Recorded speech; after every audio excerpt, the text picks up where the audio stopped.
Поняли, да? Стоп. 662.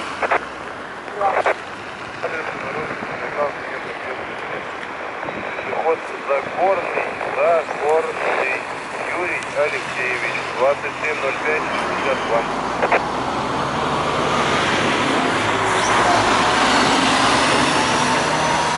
Нахождение пешехода на проезжей части в условиях темного времени суток в бесснежный осенний период может стать смертельно опасным. Поэтому, дабы обезопасить себя, переходить проезжую часть необходимо только в установленных для этого местах, убедившись в отсутствии транспорта.